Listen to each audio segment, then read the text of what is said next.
납득했던 말씀 중심으로 스스로 숨어 계시는 하나님이란 제목으로 연애 말씀을 나누겠습니다.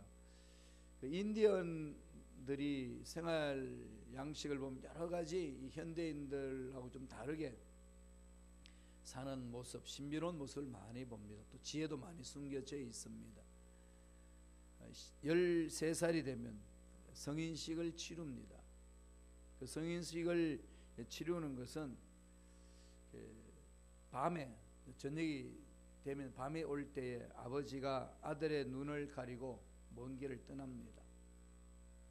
그리고 골짜기를 지나고 강을 건너고 굽이굽이 숲속길로 들어갑니다. 숲속에서 아버지는 모닥불을 이렇게 피워놓고 아들에게 눈을 뜨게 한 다음에 네가 이 밤을 지내야 이제 참 인디안의 성인으로 인정을 받을 수 있고 이제 성인으로 살아갈 수가 있다 라는 말을 남기고 떠납니다. 그럼 그 아들은 13살 먹은 아들 얼마나 두렵겠어요. 그 깜깜한 숲속에 뭐 짐승이 덮칠지도 모르고 여기저기서 뭐 늑대들의 울음소리도 들리고 뭐 섬뜩섬뜩할 때 많이 있지 않습니까? 부엉이도 막 울고 밤을 혼자서 보내야 됩니다. 그래서 아버지는 보이지 않습니다. 그래서 밤을 꼬박 그 아들은 성인, 인디안의 성인이 되기 위해서는 그런 의식을 치릅니다. 하룻밤을 자기와 싸우면서 지내는 거죠. 아침이 되면서 동이 툭 떠오르면은 자기 그 앞에 숲 속에 쭉 햇빛이 비치는 그 앞에 한 사람이 보입니다. 누군가 지켜보니까 아버지가 창을 들고 그 아들을 향하여 주시하고 있습니다. 맹수들이 그 아들을 덮치려고 하면은 창으로 그 맹수를 죽이고 아들을 보호하기 위해서 밤새껏 그 아버지가 아들을 떠나지 아니하고 지키고 있었던 겁니다. 그럼 밤을 지나면서 아들은 전혀 모르는 거죠. 그렇게 해서 성인식을 치르고 내려온다고 합니다. 이것은 인디언들이 갖는 의식 속에 하나님이 우리를 어떻게 보살피시는지를 그대로 보여주는 내용입니다. 잠시도 하나님은 안 떠나신다는 거죠. 성인식을 치르는 그 아들 마음은 어떻겠어요? 꼭 이렇게 해야 되나? 이걸 어떻게 보내나? 얼마나 답답하고 괴롭고 힘들고 어려웠겠습니까? 우리 신앙생활 하다 보면 이런 일들이 비일비재하게 일어납니다. 성서는 늘 우리에게 말씀하죠. 결코 너를 떠나지 않는다. 근데 우리는 자꾸 이걸 잊어먹습니다. 이걸 잊어먹으니까 혼자 있는 것 같고 기도해도 응답이 없는 것 같고 하나님이 너무 하시는 것 같고 도대체 하나님 나한테 왜 이러시는지 모를 정도로 실망만 그치는 게 아니라 절망 구렁텅이에 빠지는 경우도 종종 우리 신앙생활 속에 있습니다. 미국의 필립 얀시라는 그 기독교 영성가가 계시는데 이분 책은 여러분 무슨 책인지 사서 읽어보면 손해는 안 볼 겁니다. 이분 쓴 책 중에 하나님 당신께 실망했습니다 이런 책이 있어요. 이 책 제목만 들어도 은혜가 되죠. 왜 은혜가 될까요? 다 실망을 해봤잖아요. 그죠? 실망 안 하신 분 계시나요? Disappointment with God 이라는 제목으로 한국말도 번역되어 있어요. 여기서 강조하는 말은요, 중요한 말이 나옵니다. 하나님께 실망하지 않은 사람은 무신론자다. 역설적으로 표현하는 거죠. 하나님을 믿는 자는 반드시 실망이 있다는 거예요. 참 우리 신앙생활에 그대로 이렇게 민낯을 드러내 보입니다. 하나님께 실망하지 않는다는 건 뭘 말할까요? 만약에 실망하지 않는다면 하나님께 아무 기대도 하지 않았다는 거 아니겠어요? 하나님께 아무 기대도 하지 않았으면 실망할 것도 없습니다. 사람과 사람 사이에도 실망할 때는 뭔가 그 사람을 통해서 기대하는 바가 있었는데 기대치 이루지 못했을 때 찾아오는 감정이 실망이죠. 하나님께 실망하는 사람이 있습니다. 어떤 사람입니까? 하나님의 은혜를 그렇게 사모했는데, 하나님께 그렇게 간절히 부르짖었는데, 하나님이 나와 함께 하지 않는 것 같고 만져주시지 않는 것 같고 나 혼자 내버려 두는 것처럼 느낌을 받을 때 실망하는 거죠. 어떻게 해야 되나? 그죠? 어떻게 해야 되나? 이런 게 찾아올 수밖에 없습니다. 자, 이런 것을 성경에는 여러 군데 이렇게 말합니다. 왜 하나님 숨어 계십니까? 숨어 계신다는 거죠. 오늘 이사야뿐만 아니라 시편에서도 그럽니다. 시편 1편에 보면은요, 야훼여 어찌하여 멀리서 계시며 어찌하여 내가 어려울 때 숨어 계십니까? 어려울 때 꼭 숨어 계시잖아요.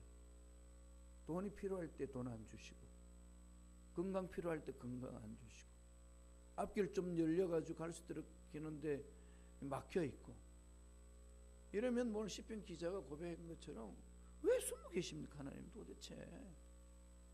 구절절이 막 고백되는 거죠. 13절 1절에 가도 그래요. 13편 1절에 보면은 주 야훼 얼마나 더 나를 잊고 계시겠습니까? 영원히 그래 하시렵니까? 주의 얼굴을 얼마나 더 내게서 감추겠습니까? 시편 읽어보면 9절이 다윗이 그 고백합니다. 43편 23절 24절에 보면은요, 주 야훼여 깨어나소서 왜 주무시고 계십니까? 일어나 우리를 영영히 외면하지 마소서. 왜 그렇게 주의 얼굴을 숨기시고 우리의 처참함과 억압당함을 잊고 계십니까? 구구절절이죠. 처참하고 억울하고 이 가슴이 막 찢어지는 상황 속에서도 아무 반응이 없는 것처럼 느껴지는 상황. 이 시편 기자가 고백합니다. 시편 기자만 했나요? 예수님도 십자가 위에서 뭐라고 그러셨어요? 십자가 위에 있을 때에 몸부림을 칩니다. 엘리 엘리 라마 사박다니, 나의 하나님 나의 하나님 어찌하여 나를 버리십니까? 이 부분이 참 신학적으로 많이 연구됩니다. 숨어 계시는 하나님 숨으셨죠. 십자가에서 주님이 인류의 모든 죄를 짊어지고 그 고통 속에서 절규하는 그 상황 속에 하나님은 아무 반응이 없습니다. 그러다 언제 하나님이 드러내시죠? 부활의 영광으로 드러내십니다. 자신을 숨기시기도 하고 자신을 드러내시기도 합니다. 숨어 계시는 하나님, 스스로 숨으시는 것. 저와 여러분 삶 속에 정말 고난 중에 정말 하나님 필요합니다라고 외치는 그 상황 속에 숨어 계시는 하나님이 계십니다. 숨으신다는 거죠. 이사야 45장 15절 다 같이 한번 읽어볼까요? 이사야가 외칩니다. 다 같이 읽습니다. 구원자 이스라엘 하나님이여, 주는 스스로 숨어 계시는 하나님이시니다.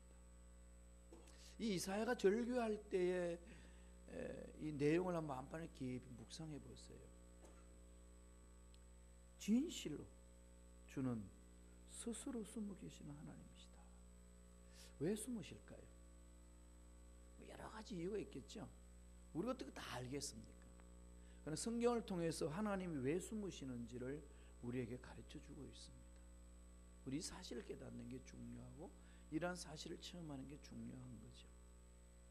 첫째로 참된 믿음을 갖도록 하기 위하여 하나님은 숨으십니다.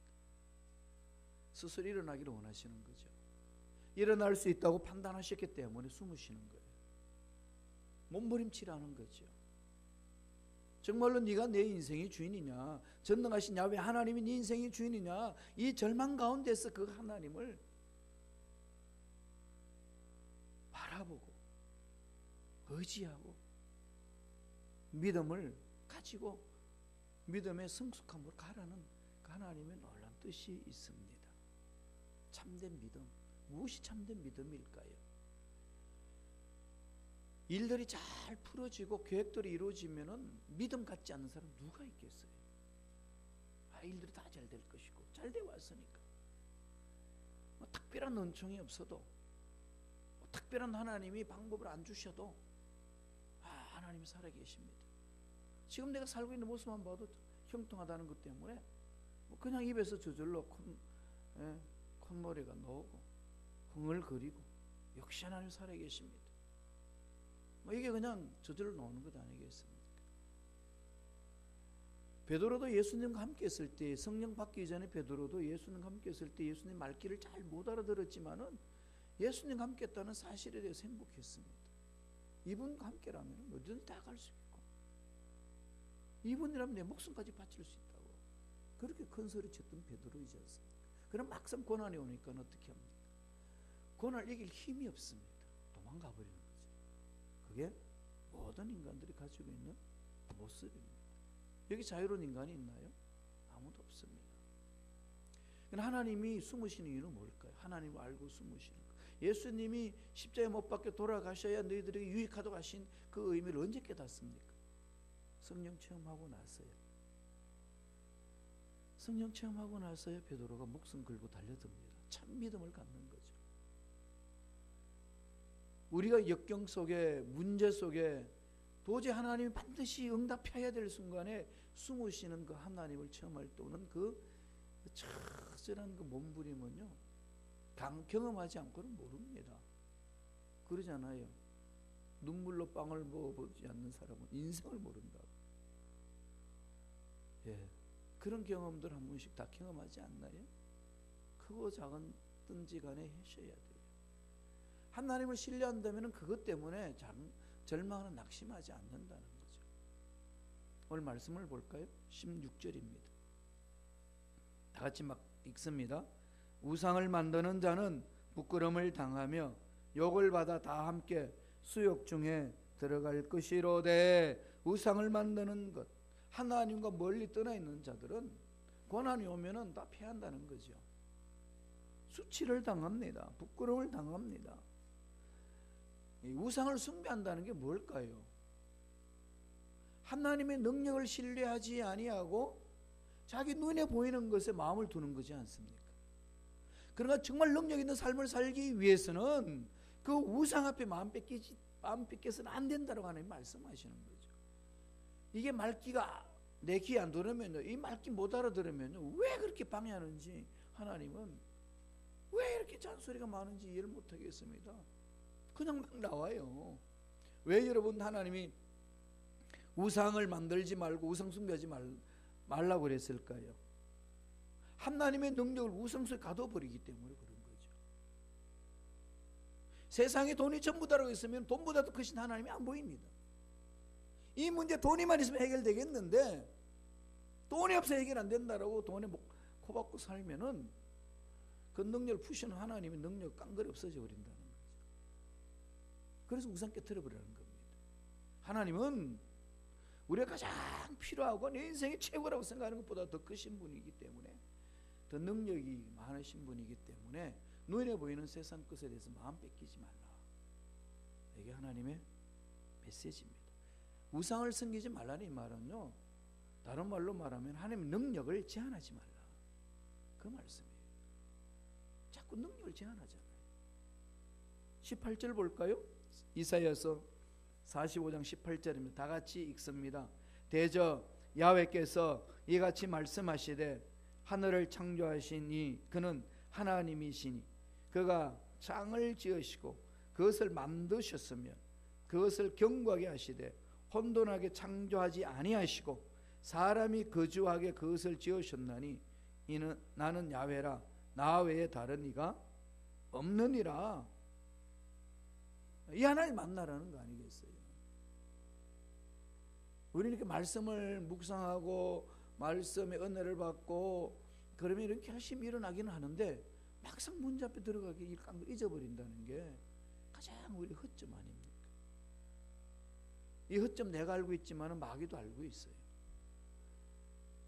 그래서 어떤 문제 앞에서 하나님을 저버리고 곤두박질 칠 것인지 마귀는 아니까 건드립니다.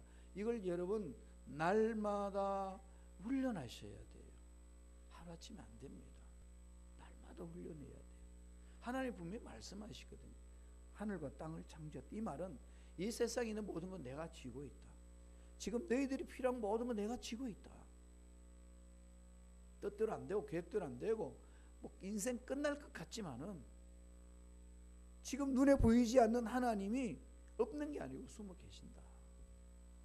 이걸 말씀하고 있습니다. 그러면서 견고하게 하시고 혼돈하게 창조하지 아니하시고 사람이 거주하게 그것을 지으셨다는 거죠. 편안하게 행복하게 살 수 있도록 이 환경을 이끌고 가고 계신다는 거죠. 그런데 우리가 보기에는 너무 답답한 거죠.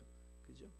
너무 답답했어요. 늘 제가 말씀드리지만 제가 독일에서요 7년 동안 비자 없이 목회하고 그 다음에 논문 마무리 짓는 그 과정 7년 동안은요 정말 생지옥 같았어요.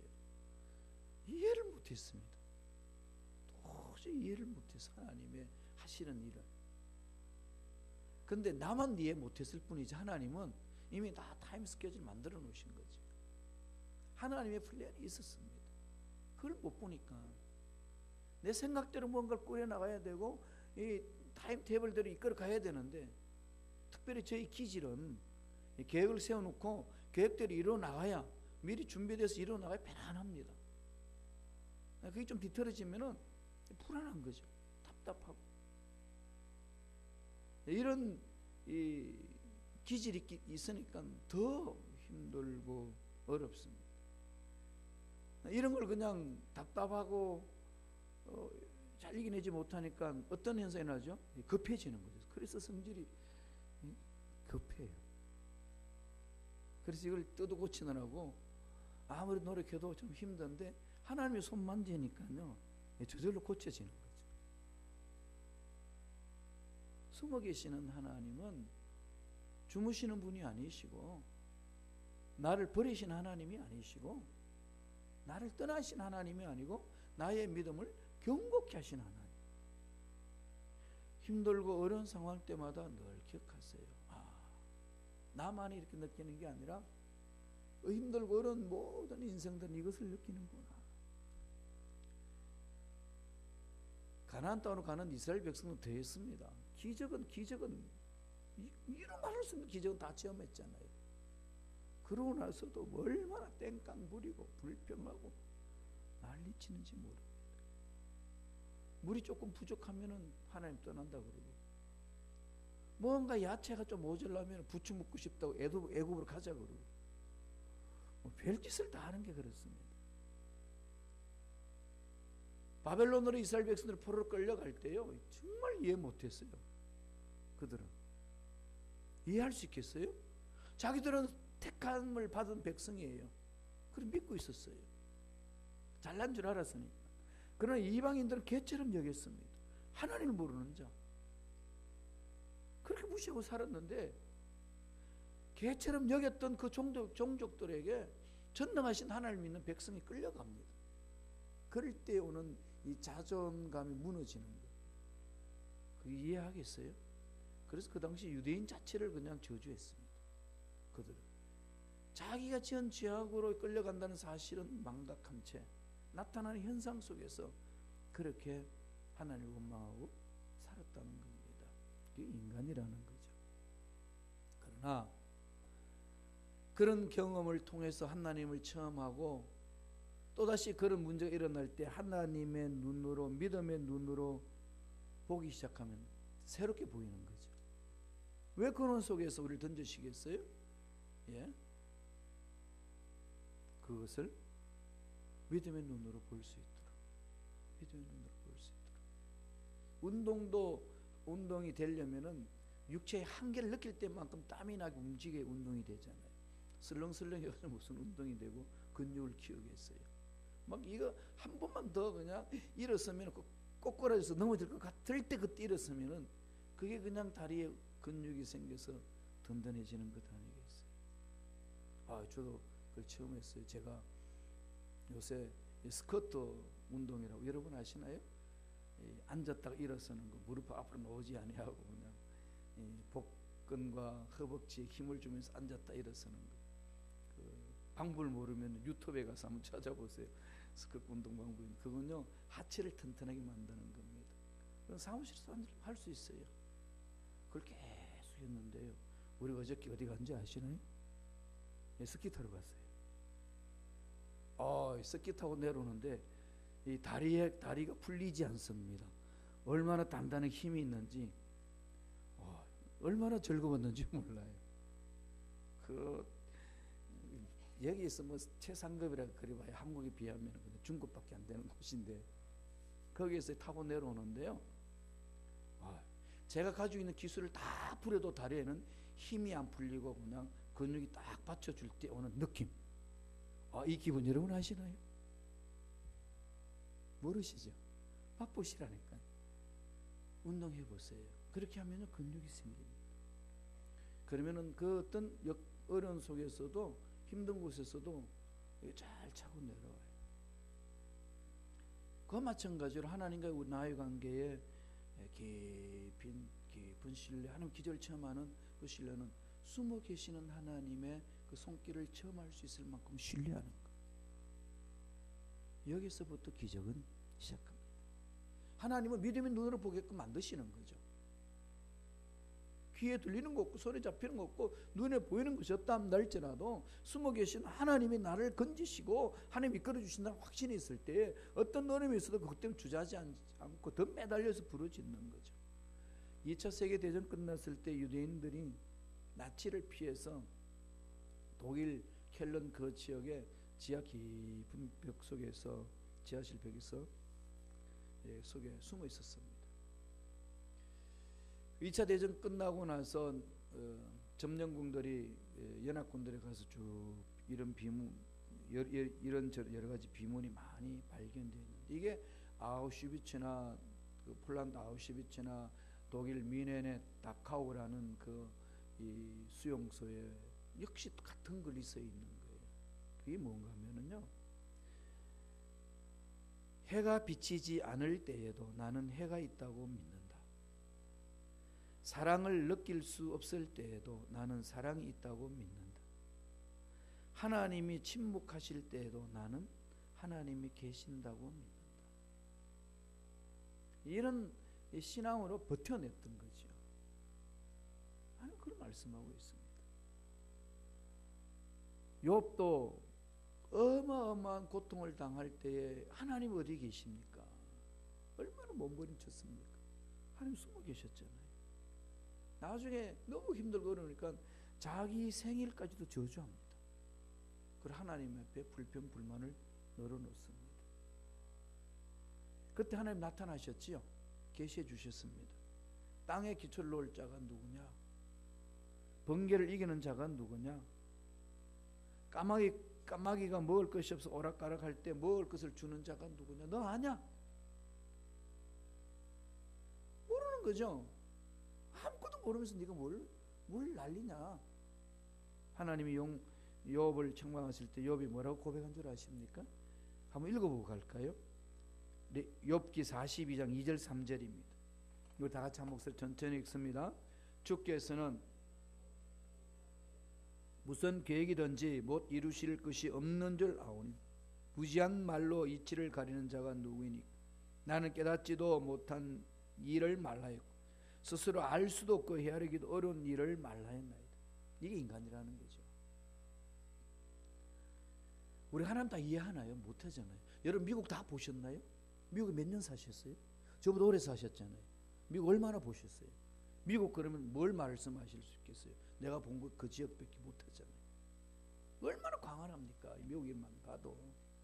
하나님 우주 만물을 창조하신 그 능력은 어마어마한 거다는 거죠. 우리는 그 어마어마한 하나님의 능력에 대해서 마음은 안 가고 지극히 작은 내 문제 앞에서 허우적거리고 있으니까 하나님이 그 말씀하시는 겁니다. 욥이 그랬다는 거고 오늘 저와 여러분에도 그렇습니다. 내가 알고 있는 하나님이 전부인가요? 아닙니다. 왜 자꾸 그렇게 매일까요? 일주 깨트립시다. 자꾸 깨트려 나가는 게 신앙생활이잖아요. 이게 안 깨지죠? 잘 안 깨집니다. 그러니까 가장 좋은 밥은 얻을터서 깨지지 말고요, 말씀 안에서 생각을 깨트리는 거예요. 정말 말씀을 우리가 사모하고 공부하고요, 말씀을 파고들어 보세요. 성령으로 인하여서 계시된 말씀이기 때문에 그 말씀 한마디 한마디가 내 영혼에게 생명을 주고 나의 잘못된 아집을 깨트린답니다. 그러니까 여러분, 말씀 공부하는 것을 우습게 생각하지 마세요. 돈 버는 그 이상보다도 귀중한 것이 말씀을 파고들어가는 거예요. 그게 모든 보화가 있다고 하나님이 말씀해 주셨잖아요. 우리 이걸 자꾸 무시합니다. 정말 무시해요. 저도 무시하고 여러분도 무시하고, 이러면 안 됩니다. 정말로 그 말씀을 믿는다면 여러분 파고들어야지. 우리 이 교회 파킹랏에 이 금괴가 수백억 달러의 금괴가 묻혔다 그러면 여러분 그 말 듣고 그냥 지나치시겠어요? 에이, 이거 말도 안 되는 사람이지 뭐, 그러면 지나쳐요. 정말로 지금 묻혔다 그러면 어떻게 하시겠어요? 아무리 지금 영하 30도 떨어져도 춥다고 집구석 처박히겠어요? 나와서 파죠. 그런데 왜 못 파죠? 없으니까. 있어도 없다고, 있다는 걸 믿지 못할 때는 못 파는 거죠. 마찬가지 아니겠어요, 여러분? 말씀에는 그 능력이 있습니다. 이건 우리가 파고 들어가야 돼요. 그래서 믿음을 키우기 위해서 하나님 숨어 계신다는 거 잊지 마세요. 어떻게 할 거나 2019년에는 정말로 그 하나님의 보화 캐내는데 믿음을 키우겠습니다. 믿음의 그릇을 만들겠습니다. 몸부림 있으셔야 돼요. 마지막으로 두 번째, 참된 길에서 하나님을 만나도록 하는 거죠. 하나님 만나는 게 목적이잖아요, 그죠? 그 올바른 길에서, 참된 길 안에서 하나님을 만나는 거. 여러분, 모태 신앙, 그래 못된 신앙이라고 그러는데 왜 모태 신앙을 그렇게 자꾸 비아냥거리고 그럴까요? 특별한 체험이 없어서 그렇다는 거죠. 뭐 죽다가 살아나고 이러면 큰 은혜고, 엄청난 병이 걸려가 치유되면 큰 은혜고, 그런 거 안 걸리고 그런 못된 짓 안 하고 차근차근 말씀 안에서 생각이 바뀌고 말이 바뀌고 하나님 신뢰하면 그 은혜 아닌가요? 그게 더 큰 은혜죠. 우린 신앙생활을요 정말로 너무 극적인 것에만 매달릴 때가 많이 있습니다. 한국에 옛날에 그랬어요. 1980년대에 연예인들을 많이 간증자로 세웠어요. 왜 세운 줄 압니까? 인기가 있는 사람 오니까 사람들 몰리는 거. 또 하나는 극적인 체험을 많이 했거든요. 대마초 피우다 감옥에 들어가서 거기서 성경을 읽다가 하나님 은혜를 체험했다고. 엄청난 사고 나가지고 막 살아나서 은혜를 체험했다고. 그런 걸 듣고 있으면 사람들이, 젊은 애들이 무슨 생각을 하나 하면은 저런 은혜를 받으려면 대마초를 피워야 되는구나, 사고를 터져야 되는구나. 그렇지 않아요. 엄마 뱃속에 있을 때부터 신앙생활하고 말씀을 묻고 특별히 그런 경험이 없는데 차근차근 하나님이 내 삶 속에 스며야 된다는 것, 그게 깊이 박히는 것보다 큰 은혜도 있습니까? 하나님의 생각으로 바꿔져 가는 것, 말씀에서 만나는 거 아니겠어요? 만난 체험이 있으셔야 됩니다. 지금 절망 같은 상황, 어려운 상황 속에서 정말로 이대로 살 수 없다고 하는 상황 속에서 하나님을 만나는 흔적이 있으셔야 됩니다. 늘 말씀드리지만 오늘 그 말씀을 한 번 더 보고 가지요. 이사야 45장 17절입니다. 다 같이 한 목소리 읽겠습니다. 이스라엘은 야훼께 구원을 받아 영원한 구원을 얻으리니 너희가 영원히 부끄러움을 당하거나 욕을 받지 아니하리라. 영원히 처박혀도 내버려두지 않는다는 거죠. 하나님은 영원히 숨어 계시는 분 아니에요. 드러내 주십니다. 그러잖아요. 너희가 영원히 부끄러움을 당하거나 욕을 받지 않는다. 눈에 보이지도 않고 손에 잡히지도 않고 들리지도 않고 숨어 계시는 하나님 믿습니다 달려갔는데 그걸로 인생 끝나는 게 아니라 나타내 주신다는 거죠. 중세 때의 학자들은요 숨어 계신 하나님 많이 강조했습니다. 라틴어로 데우스 압스콘디투스 이러면서 숨어 계시는 하나님. 마틴 루터도 종교개혁할 때 숨어 계신 하나님에 대한 은혜를 깊이 묵상했습니다. 그리고 종교개혁하고 나서 숨어 계신 하나님이 아니라 계시하신 하나님이다. 때를 따라서 덜쳐내 주시는 거죠. 그러니까 데우스는 똑같은데 레벨라투스, 리빌레이션 계시하잖아요. 레벨라투스 계시하신다, 보여주신다. 숨어 계신 하나님으로 우리 인생 끝나는 게 아니라 늘 우리 속에 나타내 주시고 이끌어 주시는 거죠. 십자가에서 하나님은 숨어 계셨지만은 부활 때에 하나님 위대하심을 들춰내 주셨습니다. 이게 우리 인생사에 일어납니다. 숨바꼭질 하게 되면 어떤 일이 기쁨이 있죠? 술래 있고 숨잖아요. 그러면 그 속에 정말로 게임이 재밌으려면 어떻게 하죠? 술래가 못 찾도록 숨어 있는 거잖아요. 그래 꼭꼭 숨었는데 술래가 찾아낼 때 그 술래의 감격은 이루 말할 수 없는 거지. 하나님은 숨어 계셔요. 찾으라고. 뭘로요? 하나님의 눈으로 보고 믿음으로 보고 찾으라고. 절망이냐? 이 문제 앞에 끝났다고 생각하냐? 숨어 계신 하나님을 만나봐라. 그 하나님 말씀하시는 거 아니겠어요? 왜 주저앉아야 됩니까? 왜 환경 때문에 뒤로 물러서야 됩니까? 우리가 전심으로 찾고 찾으면은 하나님 뭐라고 그러셨죠? 또 내가 숨으리라 그러지 않으셨어요? 뭐라고 했었죠? 찾으리라, 만나주리라. 그럼요. 전심을 안 찾아요. 돈의 문제, 물질의 문제, 건강의 문제, 그죠? 앞날의 문제 한두 번 해보고 그냥 끝납니까? 왜 그렇게 살아야 돼요? 우리 교회 순범식 가옥교회 앞날에 2025 프로젝트 이끌어가는 것, 앞날 되어진 모든 나가는 상황들 현상적으로 분석하면 절망밖에 없어요. 뭐가 있어야죠.